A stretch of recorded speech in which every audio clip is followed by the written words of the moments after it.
The first 15 seconds hit like a punch. I walked into the restaurant, heart pounding, and froze for a second. There she was, my wife, laughing at a joke I knew she had only ever told me.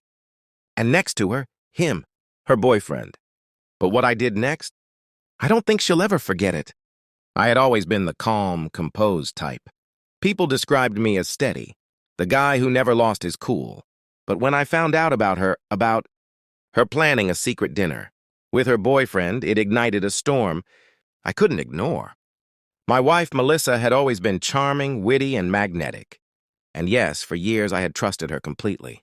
But last week, a friend of mine accidentally spilled the truth. Melissa had set up a romantic dinner with her boyfriend, Ryan, at the finest Italian place in town.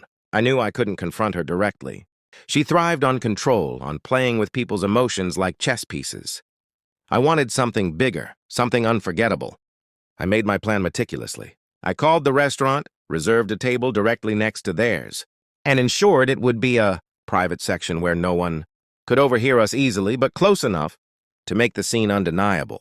Then, in a move that made my pulse race, I reached out to Ryan's wife, Sarah, a sweet, unsuspecting woman who had no idea about her husband's affair.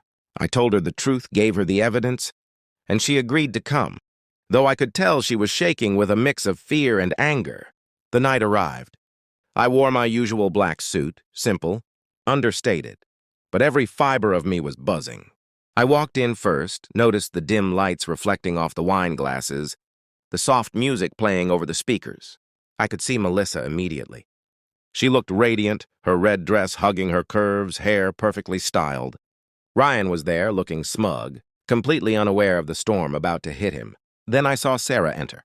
Her face went pale as she realized where she was, and I led her to our table next to theirs. Melissa's smile faltered when she spotted us. I caught that flicker of panic, and it was intoxicating. Ryan tried to act casual. "Hey," he said, his voice slightly tight. But Sarah, hurt and furious, didn't respond. She just stared, eyes blazing, and I could see the realization hitting them both like a lightning bolt. I didn't say much. I just smiled politely at Sarah and poured her some wine. Melissa's fingers twitched, and Ryan kept glancing nervously between her and us. And then, the magic of the moment unfolded. Sarah, composed but icy, leaned toward Ryan and whispered something in his ear. I couldn't hear, but his face drained of color. Melissa looked at him, eyes wide, and for the first time, I saw fear. I raised my glass and gave a small, deliberate clink, drawing their attention. "Funny running into you two here," I said casually. "Such a coincidence, isn't it?" Melissa's lips trembled. Ryan's jaw tightened. "And Sarah?" She didn't say a word, but the look on her face said it all. Betrayal, hurt, and power finally reclaimed. The rest of the dinner was an intricate dance of discomfort. Melissa kept stealing glances at us, trying to gauge how much I had told Sarah, but I didn't need to say a word. I let them squirm. Every laugh Melissa forced, every apology Ryan attempted, fell flat. The balance of power had shifted. For once, I wasn't just the betrayed husband. I was the silent orchestrator of karma. By the time we left, the air was thick with tension. Melissa avoided eye contact. Ryan's steps were hesitant, like he was walking through quicksand. And Sarah? She walked out tall, composed, and finally, free from the shadows of her husband's betrayal. Driving home, I felt a strange sense of peace. Revenge isn't always about anger or violence. It's about reclaiming dignity, about making sure the guilty taste their own medicine. Melissa might try to play the innocent victim later, but tonight, the truth had spoken louder than any argument ever could. I parked outside our house, exhaled, and thought about the night.